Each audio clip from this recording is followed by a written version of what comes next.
Herculano, que é muito maior do que eu. Ele fala no livro O Bem ou Mal: somos todos alunos, todos. E perante o universo, com as várias moradas da casa do Pai, temos muito que crescer. Somos muito pequenos, mas somos felizes de podermos crescer neste planeta maravilhoso. Por que amamos tanto Paulo de Tarso? Primeiro, porque ele, numa encarnação, demonstrou a impossibilidade de compreender a verdade que liberta, perseguiu cristãos, torturou cristãos, mas compreendendo a verdade, desapegou-se de tudo e partiu em defesa dos ensinamentos de Jesus de Nazaré. Depois ele é de uma coragem raramente encontrada. Quando ele viu Jesus à porta de Damasco, depois ele ficou cego. Quando ele voltou a enxergar graças a Ananias, ele disse: Senhor, meus olhos te pertencem para sempre.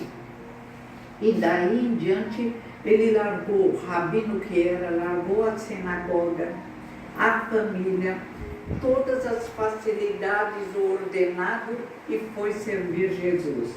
Foi açoitado, apedrejado, falava aos judeus, mas falava também aos gregos, aos romanos, e teve uma visão universal, que Jesus, o grande judeu, nossa bússola, nosso mestre, ensinou.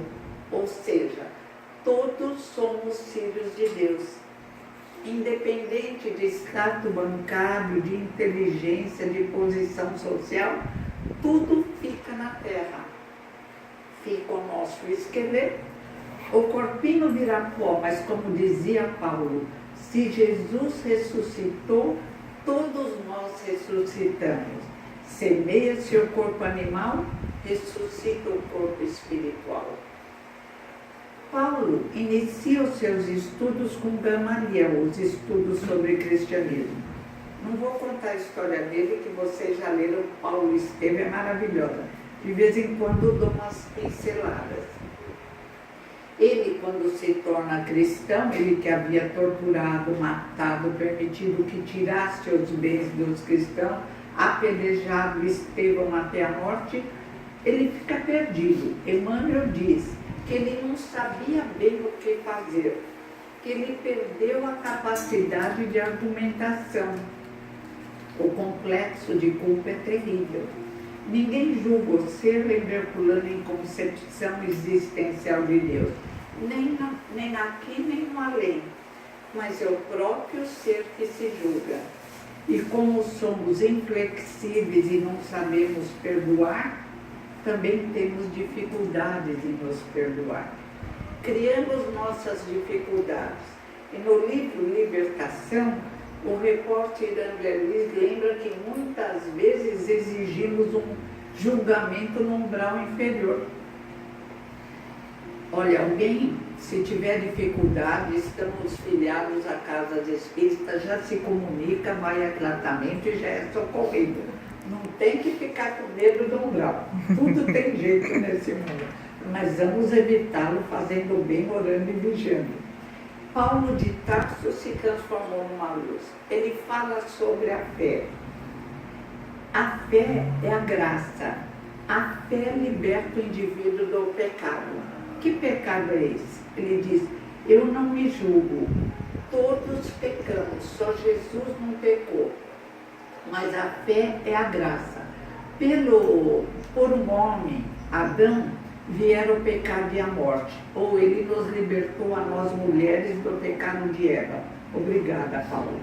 É uma alegoria a história de Eva, mas a mulher foi considerada perigosa, sedutora. Até hoje tem essa ideia no ar. E Paulo diz: não, o pecado e a morte vieram por Adão. E por outro homem, Jesus, veio a libertação. Aí Hermínio Miranda, num livro muito lindo, As Marcas do Cristo, ele diz que muitos pesquisadores acreditam que Paulo, então ainda Saulo, eu vou falar sempre Paulo, acreditam que ele falava sobre um determinismo como Lutero. Não. ele compreendeu perfeitamente Jesus de Nazaré. O determinismo que Paulo apresenta é o determinismo que o Espiritismo apresenta. Se Lutero dizia que uns nasceram condenados à salvação e outros ao pecado, Paulo não diz isso. Paulo diz que todos somos filhos de Deus, que em Deus estamos, em Deus nos movemos e que temos um gene divino e que temos as mesmas possibilidades do Mestre Jesus de Nazaré. Ou seja, como nos diz a doutrina espírita, dentro do nosso livre-arbítrio podemos escolher os caminhos a seguir até um limite. Dentro do nosso livre-arbítrio existe um determinismo. Todos nós seremos luzes, todos nós seremos perfeitos. A escolha do caminho é que varia. Às vezes complicamos a nossa caminhada. No item Fatalidade, o livro dos Espíritos em Leis Morais, você me avisa quando chegar o tempo, certo? Não, tudo bem. No item Fatalidade está claro, fatal só o nascimento e a hora da morte. E mesmo isso pode ser mudado. Chico Xavier teve um acréscimo. Existem indivíduos que num suicídio consciente ou inconsciente realizam um corte no seu plano pedagógico, que às vezes é escolha nossa em geral, e criam problemas, não por castigo, porque qualquer quebra de compromisso nos cria problemas, inclusive no nosso pensamento analítico. E Paulo conseguiu compreender que temos erros, mas que é claro que seremos perfeitos, seremos luzes, para isso fomos criados. Os espíritas, alguns durante muito tempo, transformaram a reencarnação em pagamento de dívidas. Isso é terrível. A reencarnação, a Gênese é clara, visa desenvolver potencialidades, luzes interiores. A reencarnação, diz Herculano, visa desenvolver aprendizagem. São lições. Sofrem os animais num planeta de provas e expiações, não é sofrimento, são desafios, consequência de um planeta que ainda não está bem desenvolvido e de habitantes muito crianças.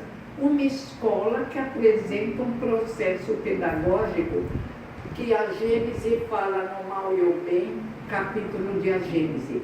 Alguns males existem próprios de planeta em desenvolvimento. Problemas climáticos que atingem não só o homem, atingem os animais e atingem os vegetais, mostrando que os problemas existem não por castigo, pela própria necessidade do planeta. Agora, são aproveitados para provocar o nosso crescimento. Mas, diz a Gênese, aí é triste, a maioria dos males é criação do homem. Em Leis Morais, no item Fatalidade, ela diz: se analisarmos a nossa vida, veremos que muitos problemas poderiam ser evitados. Por exemplo, às vezes o indivíduo come demais. Come, bebe, me surge um problema gástrico, ele diz, foi o passado. Não, é o aqui, o agora, o presente. Uma mãe educa o filho. O filho aí vira aquela coisa horrível, não respeita, não ama. E ela diz, o que eu fiz para este meu filho no passado? Não fez no presente, não educou. As crianças hoje são maravilhosas, mas precisam ser educadas. Desenvolvimento moral, estimulação. Paulo tinha uma estrutura rígida. Moralmente falando, ele era corretíssimo e isso ajudou. Quando ele viu que estava errado, ele teve a coragem de se transformar. Tornou-se cristão e com o mesmo amor que ele servira a Moisés, ele continuou servindo a Jesus. Os pais o educaram muito bem. Quem leu Paulo e Estevão, tanto quanto quem leu Paulo, o grande amigo de Deus, da Taylor Caldwell, vê que o pai o amava e que ele amava o pai. A mãe não aparece, já devia ter desencarnado. E nos chama a atenção quando ele, depois que sai do deserto, quer ir falar em Jerusalém. Mas primeiro morre de saudades do pai e vai visitá-lo. Mas Paulo não sabia contornar. Por exemplo, qualquer filho chegaria lá e daria um jeitinho. Pai, depois a gente conversa. Vamos comer alguma coisa. Naquele tempo não tinha café, acho. Era queijo. Vamos comer um queijo. Não. O pai diz, ô filho, que saudades. Você está curado? Ah, podia, né? Ele já diz, não estou, nunca estive doente. Eu amo o Messias prometido, Jesus de Nazaré. Nossa! O pai fala, então escolha já. Ó, ele nem bem entrou, já ia sair. Escolha já. Eu ou o Messias falso que morreu na cruz entre dois ladrões? E Paulo, com a coragem que lhe era própria, diz, eu fico com o Messias. Eu fico com Jesus. E o pai, ponha-se daqui para fora. Ele vai sair da cidade chorando e nem vai numa hospedaria. Ele está tão machucado, e o pai também.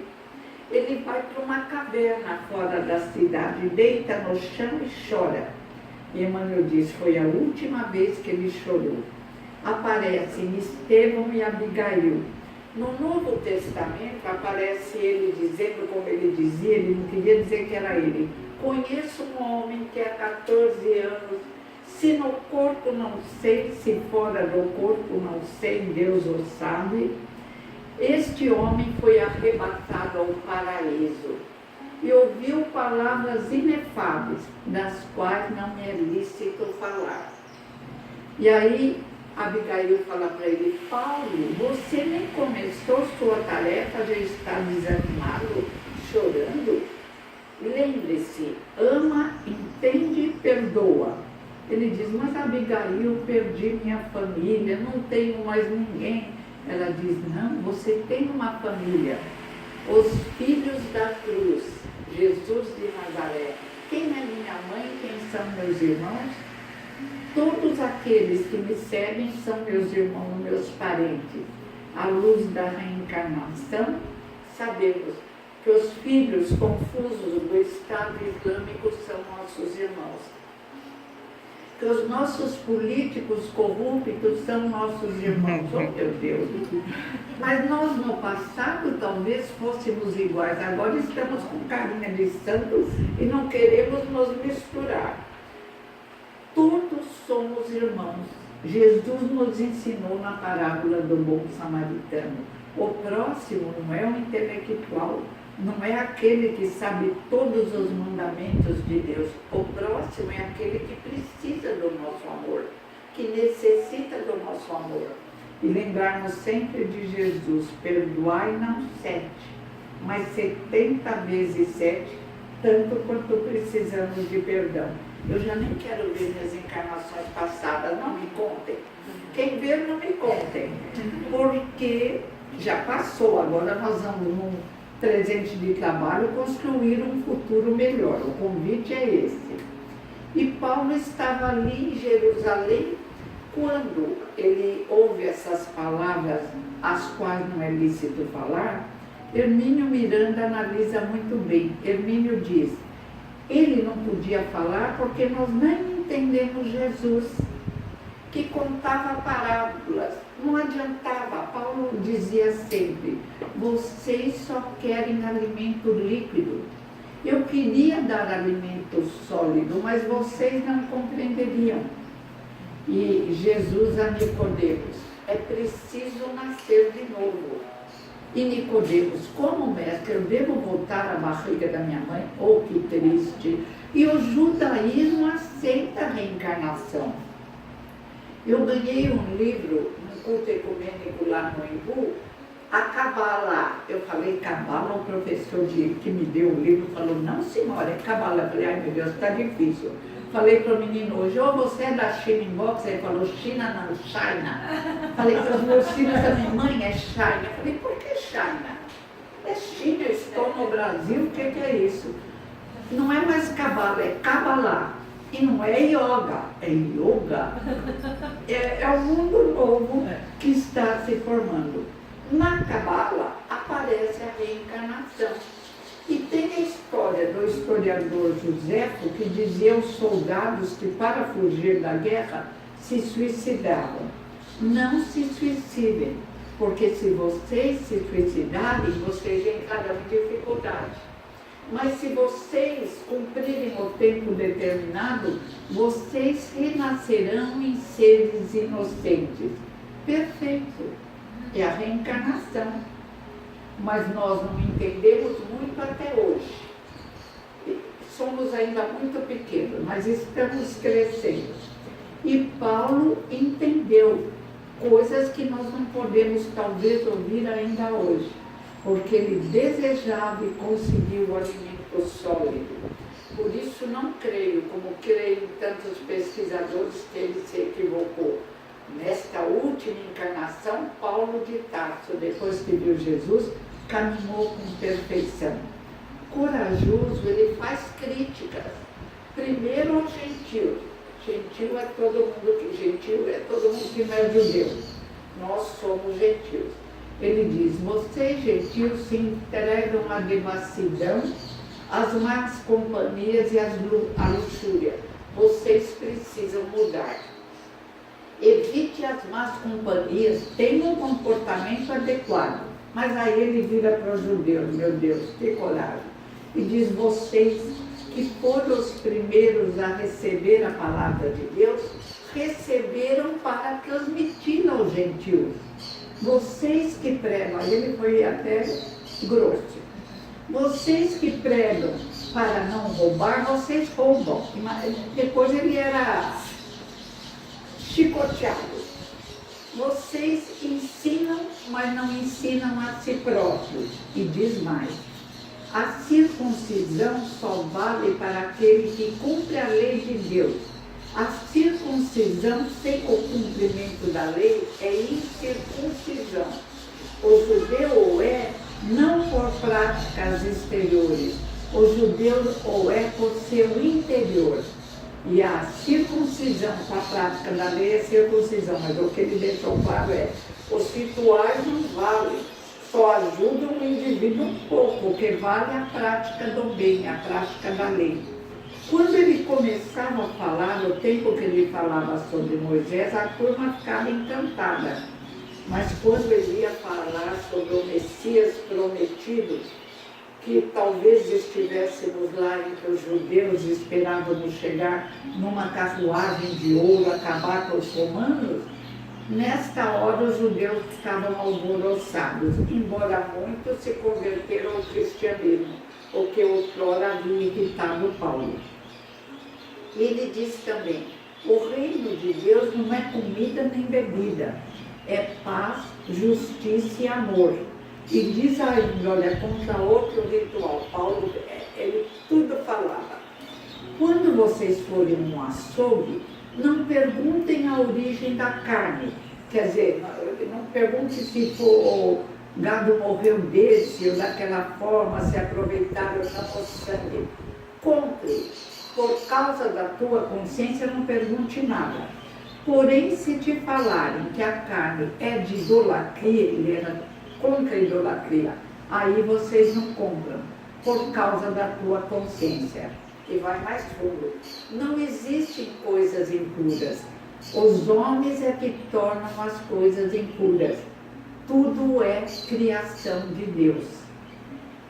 Os judeus ficavam parados, pensavam, esse homem é louco. Mas mesmo entre os cristãos, Tiago tinha ideias judaizantes. E houve uma época em que a célula de Jerusalém, por causa de Tiago e de judeus ricos que a sustentavam, ficou uma verdadeira sinagoga. E Paulo começou a estudar como ia mudar isso. E ele viu que se todos colaborassem para sustentar a célula, eles ficariam livres do judaísmo e dos comportamentos judaizantes. Tiago era um perfeito judeu. Por quê? Porque para escapar daqueles que acompanhavam Paulo, matavam, torturavam, ele se ajoelhou perante a lei mosaica, e começou a lê-la de joelhos, como faziam os verdadeiros judeus. E nessa hora ele se deu livre, deixaram só Tiago solto na célula do caminho. E a partir daí ele se comportava em problema reencarnatório, como um verdadeiro judeu. Paulo lutou muito contra as ideias judaizantes, mas às vezes ele tinha que ceder. Assim é que quando ele vai para Jerusalém, exatamente para discutir a circuncisão, ele que achava que ele não dava tanto valor à circuncisão, é a verdade. E ele achava que não podiam exigir isso daqueles que iam se converter ao cristianismo, que não tinha nada a ver uma coisa com outra. Então ele era contra, mas ele chega com Timóteo, um jovem que falava muito bem, e Tiago pergunta, ele está circuncidado? Paulo diz não, ele é gentil, ele não precisa disso. E os cristãos também não precisam. Aí começou uma discussão, Pedro acalmou.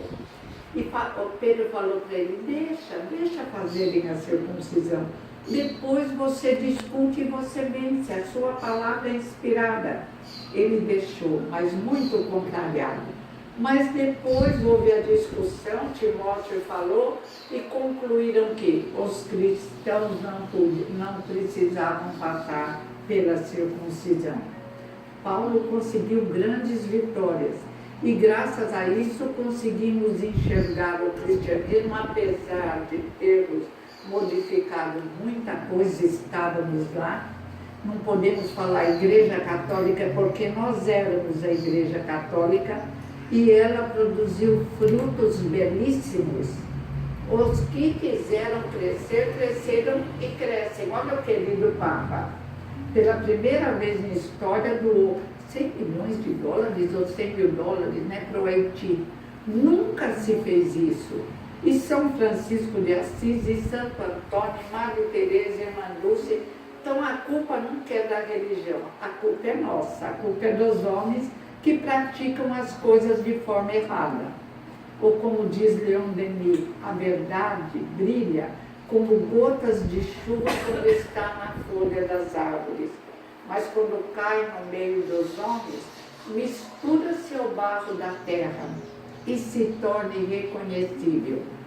Por isso o convite é a que nós espíritas consigamos conservar o espiritismo em sua integridade. Porque se tira uma coisa aqui, coloca outra ali, cria uma regra, daqui a pouco vai ficar, faremos o que fizemos com o cristianismo. Vai se tornar irreconhecível.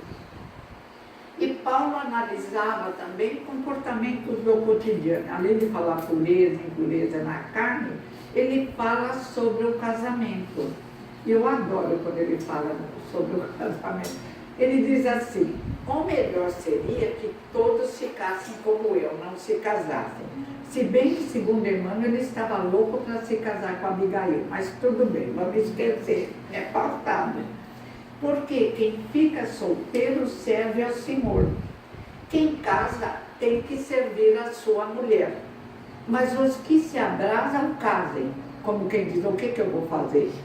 Ele diz, mas se casarem, que se tratem com benevolência.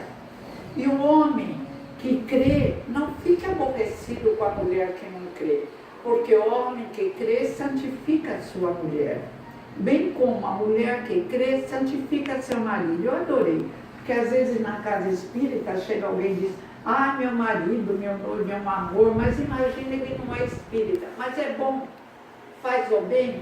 Então deixa o homem em paz, ele amadurece ou não amadurece, ou cresce no catolicismo, na sexonoia, importa é ser bom. É o andador maior. Mas se a pessoa não quiser andador, ou se quiser um pequenininho, é direito dela. E Paulo diz, a mulher santifica o marido santifica a mulher. Não se aborreçam com isso. Agora eu gosto quando ele diz que as mulheres calem-se na igreja. Então, meu Deus, o que é isso? Ele que era tão amigo das mulheres, ainda diz mais, pior. E se tiverem dúvida, permaneçam caladas. E casa, pergunte ao marido. Como ele sabia que o marido ia responder? Nessa hora ele achou que as mulheres tinham dificuldades. Talvez na época tivessem, porque não podiam nada. A mulher judia, moralmente falando, como homem judeu, eram mais corretos do que a turma. Antioquia é uma coisa horrível, os costumes eram terríveis. Os judeus estavam procurando caminhar na retidão. Mas se a mulher judia tivesse um filho, 2 dias passavam, ela estava purificada. Se ela tivesse uma filha, depois do parto, demoraria semanas para ela ficar purificada. Mas incompreensão a respeito da mulher existe entre todos os povos e continua muitas vezes até hoje. É uma questão de compreendermos que não é o sexo que faz o espírito, como ensina toda a doutrina espírita. O próprio espírito se constrói. De uma forma correta, vai precisar de um pouco mais de trabalho para conseguir o seu desenvolvimento pleno. E ele ainda completa sobre a pureza e impureza. Olha, nós entre os judeus éramos ligados à pureza, a doença era impureza, a morte era impureza. Quando um homem estava num processo letárgico e voltava, como Lázaro que Jesus acordou, nossa, esse homem era considerado perigoso e impuro. E era assim também a doença. O leproso era jogado no vale dos leprosos. Aliás, Gamaliel se tornou cristão quando encontrou um amigo dele leproso, tratado como familiar dos primitivos cristãos. Estava numa cama limpa, trocavam sempre o lençol, alimentavam um amigo de Gamaliel que a família abandonara no terrível vale dos leprosos. E que os cristãos, sem conhecer, haviam socorrido. Então Gamaliel começou a pensar na grandeza desse Jesus de Nazaré. E Paulo continuava a sua caminhada. Várias vezes, uma vez ele estava numa das cidades onde ele pregava e uma moça se encantou com Paulo. Era noiva e órfã. E ia fazer declarações de amor a Paulo. O noivo fez uma denúncia, quase mataram Paulo, chicotearam Paulo até. Várias vezes ele teve que fugir da cidade. Esse dia ele tentou falar com o povo, não adiantou nada. Aí os responsáveis pela moça falaram, vai embora. Ela é órfã e você sabe a lei. Uma mulher que faz o que ela fez deve ser apedrejada até a morte. Paulo foi embora da cidade. De outra vez apareceu uma médium que andava atrás de Paulo e falava, senhores, veja, esse homem é um santo, ouçam a palavra dele, sigam a palavra dele. Paulo falou, para com isso, eu não sou tudo isso. Ela continuou, pronto. Aí Paulo virou e mandou o espírito sair da moça. O espírito saiu, ela não era mais profetisa, não ganhava dinheiro.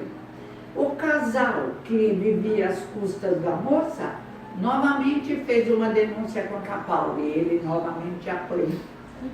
Emmanuel conta que no fim da vida ele era um velho muito estranho, magro, todo cheio de cicatrizes, de pedrada, de chicote, mas com uma voz poderosa e que continuava corajosamente a pregar o que ele achava com razão, o que ele apresentava como verdade, que é tudo baseado em Jesus de Nazaré, o mestre dos mestres.